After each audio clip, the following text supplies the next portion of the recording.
जी हाँ, बिल्कुल आपने सही पढ़ा। 44 अंक आपके पक्के केवल 10 मिनट में। करना क्या है, सूत्र हो चाहे वहां पर हमारे पास अच्छे अच्छे टॉपिक हो, जितने भी टॉपिक से प्रश्न आते हैं ना, मैं आपको प्रश्न भी बीच बीच में बताऊंगा कौन कौन से प्रश्न। अगर दोनों संतत फलन हैं तो दोनों को जोड़ो चाहे घटाओ या फिर गुणा करो। यहां पर पूरा पूरा मुख्य फलनों के अवकल गुणांक ये याद कर लेना, सूत्र सारे के सारे।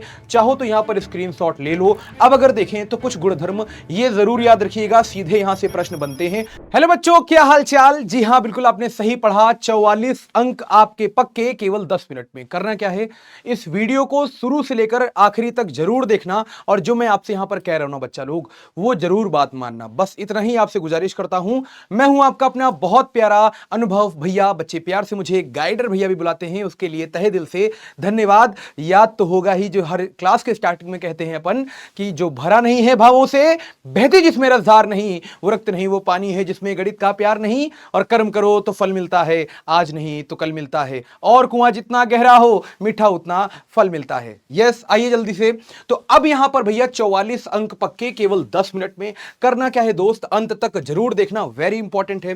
पूरा हम लोग कलन यहां पर पढ़ने वाले हैं। सूत्र हो चाहे वहां पर हमारे पास अच्छे अच्छे टॉपिक हो, जितने भी टॉपिक से प्रश्न आते हैं ना, मैं आपको प्रश्न भी बीच बीच में बताऊंगा कौन कौन से प्रश्न बहुत महत्वपूर्ण है, किस तरह के प्रश्न। उसके बाद कलन में भैया सबसे पहले अवकलन, भैया सातत्य और अवकलनीयता के बाद अवकलज और उनके भी अनुप्रयोग। तो पांचवा और छठा, पहली बुक से ये दो पाठ बहुत आवश्यक हैं। समाकलन में हमारे पास 3 पाठ हैं। पहला समाकलन, जिसमें अनिश्चित तथा निश्चित समाकलन, उसके साथ साथ समाकलनों के अनुप्रयोग, और उसके साथ साथ अवकल समीकरण। तो बच्चा लोग करना क्या है, केवल 10 मिनट आपको अपने जीवन के मुझे देने हैं, और जो 44 अंक आपके हैं वो मैं पक्के करा दूंगा। अब यहां पर मैं आपसे एक वादा लेना चाहता हूं। एक वादा यह है कि प्लीज बच्चा लोग, बहुत कम समय बचा हुआ है हमारी परीक्षा में, बहुत कम समय बचा हुआ है। आप यहां पर पूरी मेहनत करेंगे, अरे जी जान लगा देंगे, यह वादा मुझे चाहिए। दूसरा, आपको 100 में 100 का सपना जरूर रखना है। भैया कोई भी लक्ष्य इंसान की मेहनत से बड़ा नहीं, हारा तो वो इंसान है जो लड़ा नहीं।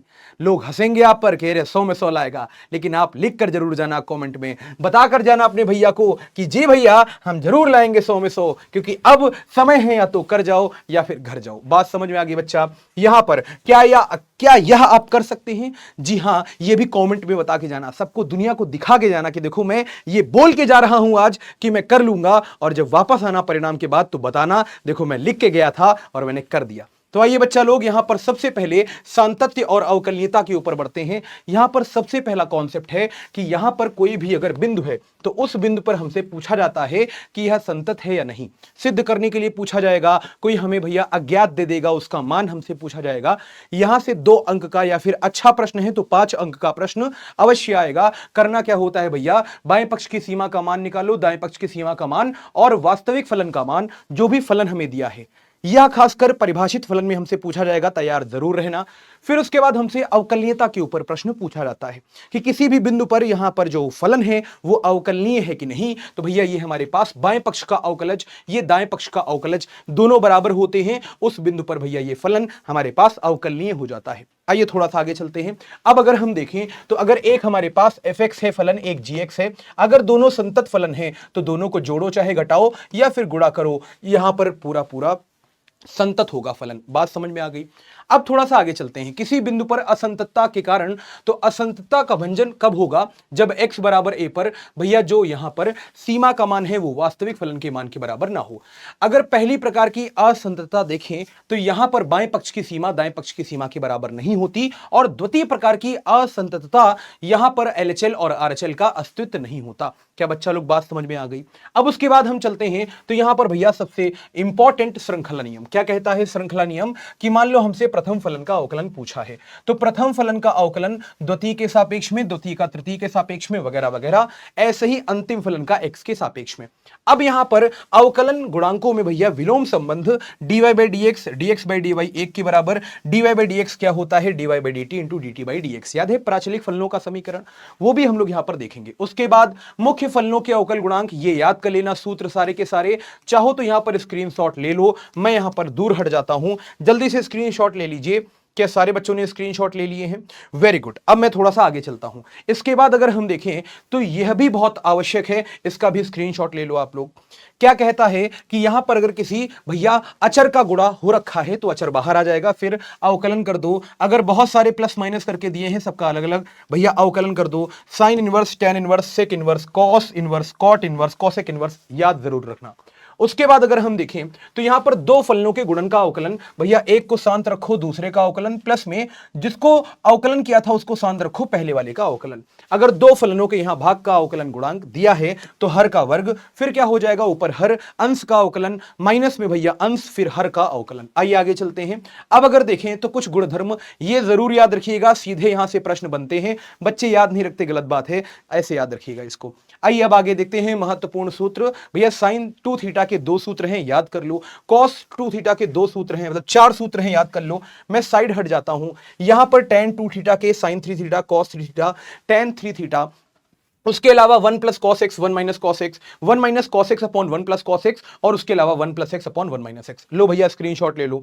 अच्छा, अब चलते हैं थोड़ा सा आगे। अगर हम देखें तो भैया यहां से 2 अंक के, 5 अंक के, 8 अंक के भैया प्रश्न जरूर आते हैं, तो जरूर पढ़ना। आईटीएफ के अवकलज पूछा ही पूछा जाएगा, अस्पष्ट फलनों के अवकलज जरूर आएगा, लघुगणकीय विभेदन में भैया याद है आपको कॉस एक्स की पावर साइन एक्स, एक्स की पावर एक्स पूछा जाएगा। प्राचलिक फलनों का विभेदन y बराबर साइन टी, एक्स बराबर कॉस टी, बताओ dy by dx। द्वितीय कोटि के अवकलज मान लो tan इनवर्स x दे दिया, बोलो द्वितीय अवकलज क्या होगा? द्वितीय कोटि का अवकलज। अनंत श्रेणियों का अवकलन, भाई साहब 5 अंक का प्रश्न पक्का है, याद है y बराबर x की पावर x की पावर x, या फिर y बराबर रूट में साइन x प्लस रूट में साइन x, जरूर आएगा प्रश्न। चलिए आगे चलते हैं।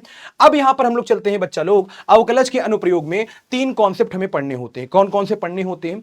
सबसे पहले यहां पर मात्राओं की परिवर्तन की दर, कोई भी राशि है उसके परिवर्तन की दर हमसे पूछी जाएगी। याद रखिएगा, अगर राशि बढ़ रही है तो dy by dx धनात्मक, राशि घट रही है तो भैया ऋणात्मक। उसके साथ साथ जरूर याद कर लेना घन का आयतन, क्षेत्रफल, गोला, वृत्त, बेलन, शंकु, इन पर बहुत ज्यादा प्रश्न पूछे जाते हैं और आपसे पूछ लिया जाएगा, याद रखिएगा। अच्छा, अब यहां पर वृद्धिमान तथा ह्रासमान फलन, याद रखिएगा वृद्धिमान और निरंतर वृद्धिमान में केवल छोटा सा अंतर है, ये 0 के बराबर हो सकता है, ये 0 के बराबर नहीं होगा।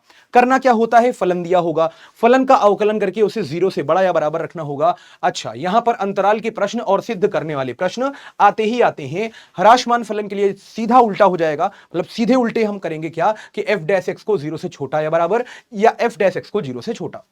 2 अंक का अगर प्रश्न है तो याद रखिएगा द्विघातीय हमारे पास यहां पर फलन होगा, यानी द्विघातीय बहुपद होगा 2 अंक के प्रश्न में, या त्रिघातीय या उससे ज्यादा घात वाला बहुपद भैया 5 अंक के प्रश्न में। अंतराल निकालना सीख लेना, कहां पर भैया बढ़ रहा है कहां पर घट रहा है।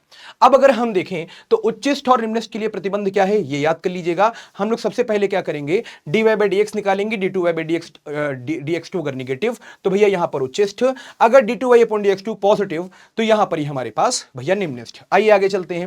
अब यहां पर एनसीईआरटी है, एनसीईआरटी के भैया उदाहरण को जरूर लगाना, 26, 27, 28, 29, 6.3 में 30 सवाल है, पूरे लगा लीजिएगा, चाहे 8 नंबर का हो चाहे 5 का हो, भैया पूरा पक्का यहां से प्रश्न फंसेगा। ये नहीं किया तो कुछ नहीं किया, समझे मित्र। आइए समाकलन पे चलते हैं बच्चा लोग। समाकलन में हमारे पास कुछ यहां पर मुख्य सूत्र हैं, इनका चाहे तो स्क्रीनशॉट आप ले सकते हैं। उसके बाद ये भी हमारे पास सूत्र हैं, आप चाहे तो इनका स्क्रीनशॉट ले सकते हैं, बहुत बेसिक बेसिक से यहां पर सूत्र हैं।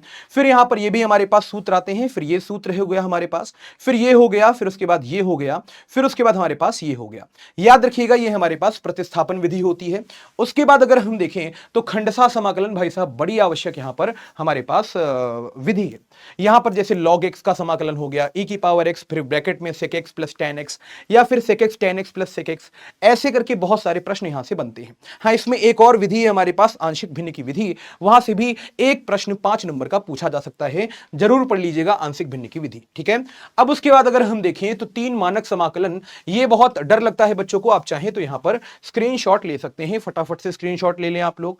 अब यहां पर इसके बाद अगर हम देखें तो यहां पर कुछ मुख्य हमारे पास प्रतिस्थापन की विधि होती है। ऊपर हमारे पास रैखिक बहुपद, नीचे द्विघातीय, ऊपर रैखिक, नीचे वर्गमूल में द्विघातीय, या फिर यहां पर रैखिक वर्गमूल में द्विघातीय। करते क्या है, px प्लस q को हम a हर का अवकलन गुणांक प्लस b मान लेते हैं, तुलना कराने पे ab आ जाएगा, आराम से हमारे पास प्रश्न बन जाएगा।